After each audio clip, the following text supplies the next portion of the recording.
Bonjour les amis, on va recommencer à faire des petites vidéos. Alors, plusieurs choses. Là, je viens de lire sur ma page Facebook un article, enfin un message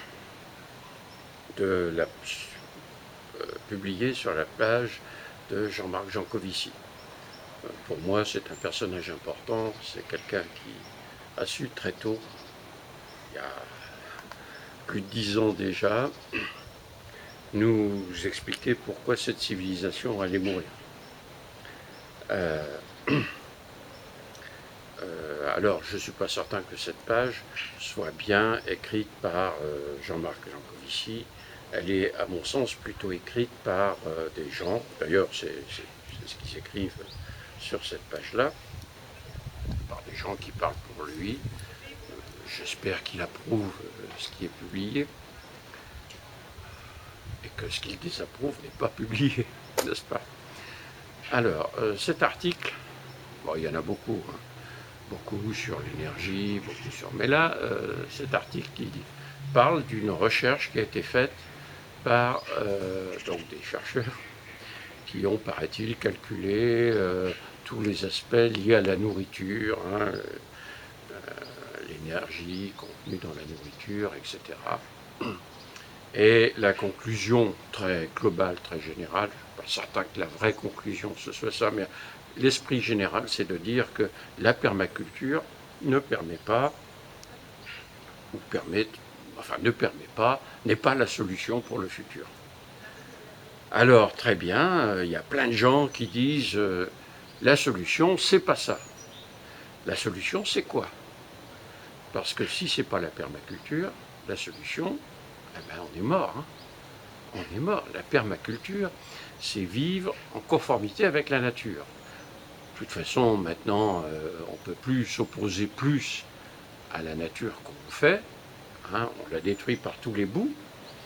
On détruit les forêts, on émet du CO2, on émet du méthane, etc. Et la nature, elle en a ras-le-bol. Vous voulez émettre des gaz à effet de serre? Ok, je vais en émettre. Et donc, elle balance 35 degrés à Novosibirsk pendant presque 10 jours, 35 degrés, hein, là-haut, au nord du cercle polaire.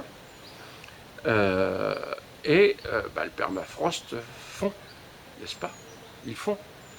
Et alors que toutes les prévisions, c'était que ça fondrait après 2100, bien sûr. Hein. Eh ben non, là, c'est à 40% fondu. Et alors, tous ces gaz, ben évidemment, ils sont partis dans l'atmosphère. Donc le CO2, le méthane, etc. Il faut savoir que la quantité de gaz, les estimations en équivalent CO2, donc émis par le permafrost, c'est l'équivalent à tous les gaz à effet de serre émis depuis le début de l'ère industrielle. Donc cette masse qui va s'échapper de la Terre, qui s'échappe de la Terre à toute vitesse, est la même que celle... Bon. Et ça, c'est pas en 2100 que ça se passe, non, c'est maintenant. Hein. C'est maintenant. Ça veut dire qu'à mon avis, dans 10 ans, on en sera à, disons, une grande partie de tout ce permafrost qui sera fondu, et donc de gaz à effet de serre qui seront émis dans l'atmosphère. Alors, cet article disait que donc la permaculture, c'était pas la solution. Moi, je suis effondré quand je lis ça. Je veux dire, je sais pas. Nous, on a une solution. On sait qu'elle est valable. Rien n'est facile. Et la solution qu'on propose n'est pas facile. Elle est même assez... je dirais que elle n'est pas compliquée sur le papier. Elle n'est pas compliquée même à implanter. Le problème, ce sont les hommes. Vous voyez, tous ces chercheurs, tout ce que je vois publié sur Internet, et je passe un certain temps à regarder ça, pas seulement sur Facebook, hein, aussi les travaux qui sont publiés, etc. Tous ces gens-là raisonnent à partir de cette civilisation. C'est-à-dire qu'on conçoit d'utiliser la permaculture par les agriculteurs actuels, par les maraîchers actuels. Moi, je veux bien. Au contraire, c'est très bien. Allez-y, les gars. Mais franchement, c'est impossible, ça. Puis ça sert à rien. La permaculture qu'on doit faire maintenant, c'est pas pour gagner du fric. C'est pas pour qu'un agriculteur balance des produits dans l'industrie agroalimentaire. C'est pas pour ça. C'est pour nourrir les hommes, là. Pour nourrir. La personne cultive sa carotte, elle mange sa carotte. Alors, c'est pas tout à fait comme ça. Dans une ferme, il y a 500 personnes qui vivent et il y a 20 jardinières qui s'occupent des légumes. Il y en a plus que ça, en réalité, parce que... Bon, mais je ne vais pas vous expliquer ça ici. Donc, en fait, la permaculture, c'est la seule solution. La seule. Il n'y en a pas d'autre. Hein. Vous ne pouvez pas dire, je vais continuer à polluer, etc.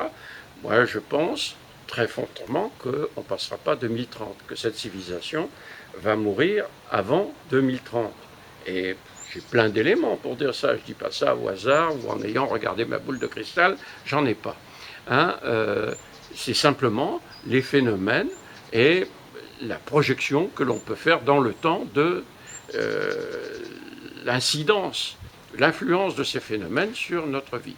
Et il y a un moment où cette civilisation va devoir s'arrêter. Il ne faut quand même pas oublier que nous, on est dans un pays hautement industrialisé, très civilisé, enfin soi-disant, et qu'il y a beaucoup de pays qui n'ont pas cette chance-là, quoi. Je pense qu'assez rapidement, sur le plan économique, on va rejoindre la Grèce. Hein. Le problème, la différence, c'est que il y a 7, 8 ans, 10 ans, les Grecs sont partis de chez eux pour venir en France, aux États-Unis, en Allemagne et ailleurs, et que des centaines de milliers de jeunes Grecs sont partis, et donc la charge sur la production alimentaire a diminué. Mais les Grecs vivent très mal, quoi. Hein. Les retraites sont divisées par 3. Les retraites sont divisées par 3 en Grèce. Hein. Si vous touchez 1000 euros, vous touchez 333 euros. Okay, et le prix des denrées de base a été multiplié par 2, en gros. Hein. Bon, c'est ça qui nous attend. Mais comment voulez-vous faire? Qui va nous rattraper? Qui va nous prendre par les cheveux et nous remonter là où nous étions il y a 20 ans? Personne. Personne. Alors on nous parle du progrès, la 5G. J'ai écouté Aurélien Barraud là-dessus. Il faut l'écouter, quoi. Il y a comme ça des gens qui savent des choses, mais on ne les écoute pas. Mais c'est pas d'aujourd'hui qu'on fait comme ça. Hein. Einstein a été rejeté de toutes beaucoup plus près de chez nous. Grothendieck est un des mathématiciens peut-être le plus fécond de tous les temps, peut-être. Hein, peut-être. Là, et ce mec-là a été éjecté de l'Institut français des mathématiques. Bon, voilà, ça continue comme ça. Bon, sans parler les gens à qui on a voulu couper les mains, etc., etc. C'est toujours comme ça. Didier Raoult, par exemple, qui certainement a beaucoup de défauts, hein, beaucoup de défauts. Mais enfin, bon, c'est quand même un chercheur qui a montré qu'il savait de quoi il parlait. Mais évidemment. Alors voilà, donc bon, je vais arrêter là. Je vais arrêter là en vous disant tout de même, il y a une solution. Ça s'appelle les fermes de la vie. C'est cohérent. Vous pouvez toujours critiquer, mais pour critiquer, il vaut mieux savoir, quoi. Ça ne vous gêne pas. Hein. Il y a plein de gens qui critiquent sans savoir. mais bon, vous pouvez savoir, venir critiquer. Mais en fait, ça, c'est la solution pour que les enfants aient un avenir. Parce qu'aujourd'hui, ils n'en ont aucun. Le seul avenir, c'est la tombe. Je pense, moi, dans moins de 10 ans, c'est quand même malheureux, quoi. Hein. J'ai des petites filles qui ont 11 ans, 12 ans, penser qu'elles vont peut-être même pas pouvoir passer leur 20e anniversaire, qu'elles sont dans la tombe avant, ça rend malade, quoi. Ça rend malade. Mais tout seul, je ne peux pas faire plus, quoi. J'ai besoin de vous. C'est tout simple, tout bête. Pour savoir ce qu'il faut faire, il faut m'envoyer un petit message, je vous rappelle, et on en discute. Et je ne suis pas méchant, je ne vous mangerai pas, je ne vous demande pas d'argent, rien, 0 centime, on en discute. Et alors, vous pouvez prendre votre décision, quoi. C'est comme ça qu'il faut faire. Alors, il y en a qui le font. Il y en a qui le font. Bonjour Olga, bonjour Cécile, bonjour Marie, elles se reconnaîtront. Il y en a qui le font. Elles vont prendre leurs décisions en connaissance de cause. Enfin, il y en a qui l'ont déjà prise. Je dirais bonjour Nadia, bonjour Mina. Vous voyez, ce ne sont que des femmes. Alors c'est pas vrai, il y a un homme. Mais bon, on commence les discussions. Voilà. Donc tout ça, c'est à chaque fois que j'ai cité ce nom, si la personne poursuit et évidemment réussit à faire ce qu'il faut faire, qui est très simple, je vous rassure, c'est 500 vies qui sont sauvées. 500 vies qui pourront passer de l'autre côté de cette civilisation, dans la future civilisation. Et vivre. Alors je ne dis pas que ce sera facile, mais ce sera possible. Allez, à bientôt.